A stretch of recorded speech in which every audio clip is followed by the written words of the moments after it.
What's up, friends? Chad's here, and I make videos about the Bible ministry and the everyday life of a pastor. And I'm starting something new with this video, a new series that I want to bring to the channel where I share what I've read. A lot of times I'm having face-to-face conversations or telephone conversations with good friends that are also in ministry or in the larger church world or whatever. They ask me, Chad, what are you reading right now? Because they know that I'm always reading things and that it's just kind of a big part. I also think it's fun to share what you're reading because you can see where people's mental pathways are kind of coming along. And this year I've been trying to be more intentional about my reading than I have in the last couple of years. And I said, you know what? This I'm going to do to hold myself accountable.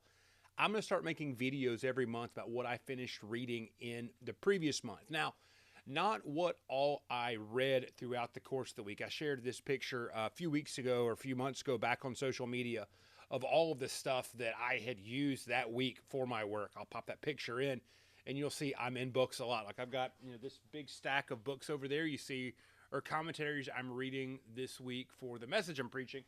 I've actually got a pile of books on the floor that I've already gone through and used and read. That's how I'm kind of sorting and sifting them out. But I'm covered in books, if you can't tell. So what I want to do is I want to share with you the books I read this month.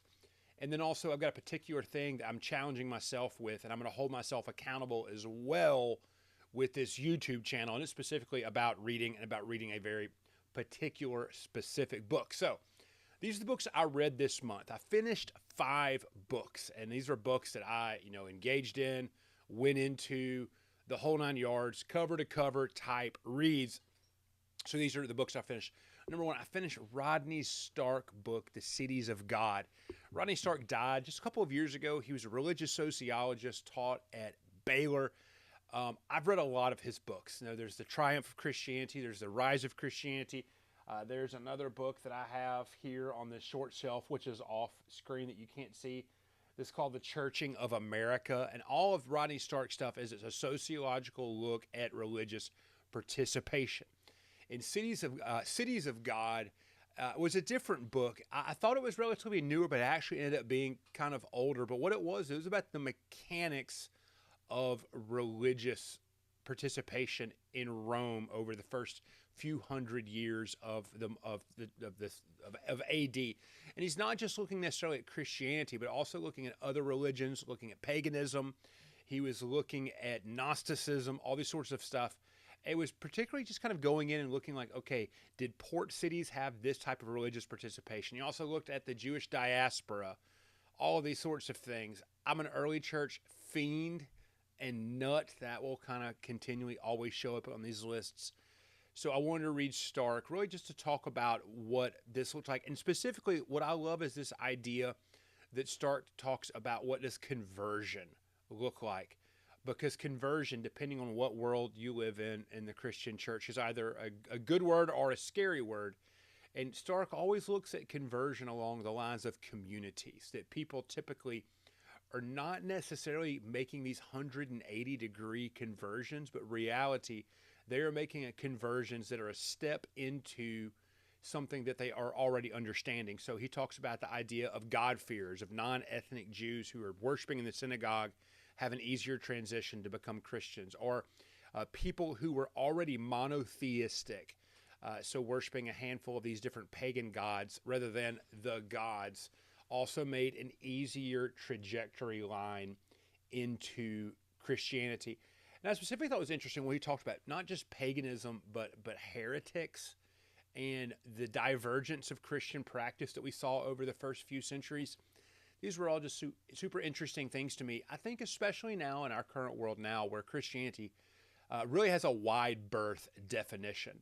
I feel like and there's another guy that, his name is Larry Hurtado, wrote a lot about the history of the Christian church and the first century Jewish practice, where he talked about how we have this idea that there is this one singular original dynamic of what faith looked like.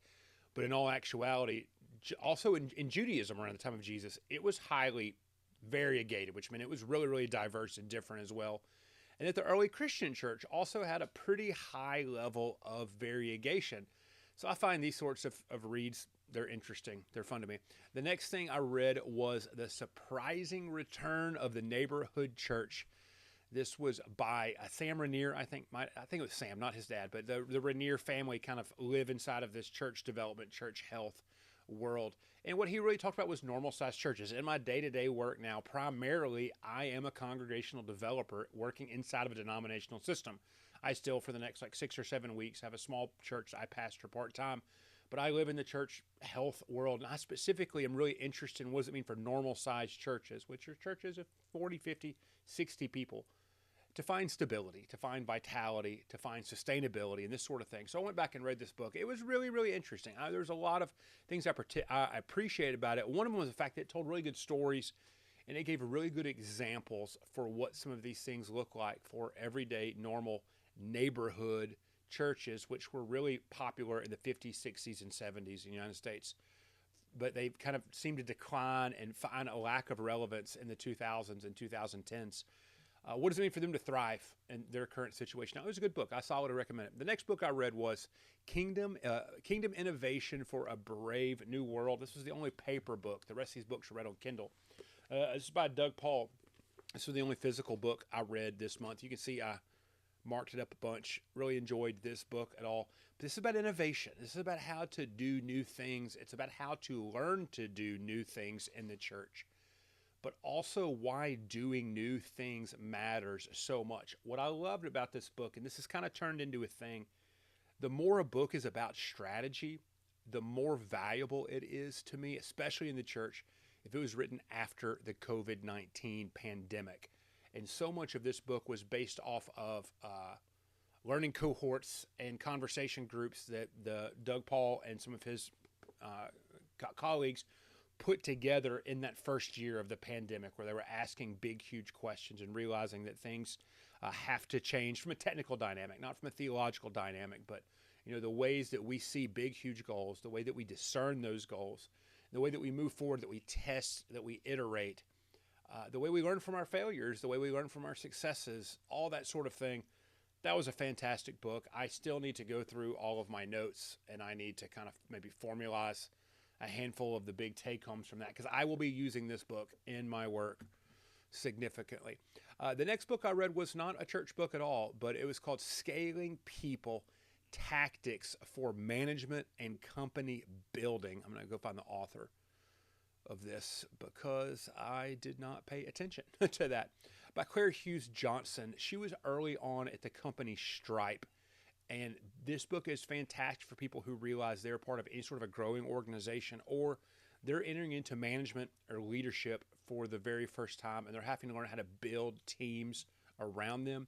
And how do you handle leadership when an organization is changing? This was a bit more expensive, if I recall, and it's a thick book. It's like 400 or 500 pages, but it also comes with this 100-page appendix that's full of checklists and worksheets and exercises and this sort of thing. I read this book over the course of 2 or 3 months, and I printed out the big manual and did some work alongside of that. It's great. It's about just breaking things down to understand what things look like and how they behave when they are growing, but also that management and leadership, those are learned skills, especially in ministry, which that is the world that I kind of primarily live inside. You go to Bible college, you go to seminary to learn about the Bible, to learn about thinking, to learn about philosophy, to learn about counseling, to learn about worship planning, all those sorts of things. You really don't get into vocational abilities. And in the last 2 years, I've done tons of coaching with other clergy. And so many times what we're talking about is tactical skills that you have to learn to be responsible for an organization. So I read this book kind of as part of research, and it was helpful. I pulled some things out of it that I found pretty good. The last book I finished this month was called Boomerang. Boomerang was by Tyler Smith and Allison Hoffmeyer. Tyler Smith is the CEO of Text in Church, which is an organization that helps churches do follow-up with new people and also cause greater engagement with their congregations. And I before have not been a wild fan of the Text in Church service, but I heard him on a podcast, and I was so impressed the way he was thinking. I said, I'm going to read this book, see what he says about this. And it actually made me be a pretty big fan of Text in Church, and begin looking at integrating that into the congregations I work with here in Louisiana. But what I loved is how he talked about this cannot be just hands-off digital touches, that, church integration is really about how are we causing and developing and building new relationships in churches. And so I found that helpful, and I resourced other folks with copies of that book this week. But that's this month. But that's what I've read this month. Now here's to the challenge piece. Here's the accountability piece. And I've done a video about this book already. But for the last 2 years, I have been trying to read Charles Taylor's book, A Secular Age. This is a big boy. This is like 700 pages of books, and it is intense. It is deep. This is like academic level reading. If I was still in grad school getting a master's degree, which I finished 10 or 12 years ago, this would be up the list of one of the most complicated things I think I have ever read. This is taking me time, and I finally realized I don't want this to take time. It doesn't have to. I just need to devote deliberate time to it, and I need to finish this dadgum book. I did a video about how to read complicated things. I'll put the links up there, where I talked about my reading plan for this book, and I've kind of failed miserably. There have been times, there have been months I've not attached myself to it. So this is what I'm doing. I'm putting myself accountable with how many pages I have read and I've gotten through with this book. And on May 1st, I was at page 264. And every month when I make this video, I'm going to share what page I am on in A Secular Age. So 264 out of, the notes section of this book stops at, the epilogue is page 775. So I'm a third of the way there. Can't wait to come back next month to this next video. But I am at page 264 right now. We'll see where we are. We'll share that. We'll have that part of this accountability phase. Like, I'm also taking notes. Like, if you need a notebook about the book you're reading, it's pretty intense. But go watch that video, How to Read Complicated Things, if you want to learn about how I've typically done that, usually with better success than I've done with The Secular Age. But one of the things I shared in that video was you have to have a reading plan. I'm back on my reading plan, trying to do 30 minutes a day inside of this. So I can't wait to share with you where I'm in that. So that's it. That's my reading for the month of April. I would love to hear in the comments, questions you might have, but also thoughts about, how you try to be strategic with your reading and that sort of piece. So, Chad, stoked to have you on here. Can't wait to come hang out with y'all in the comments, and I will see you in the next video.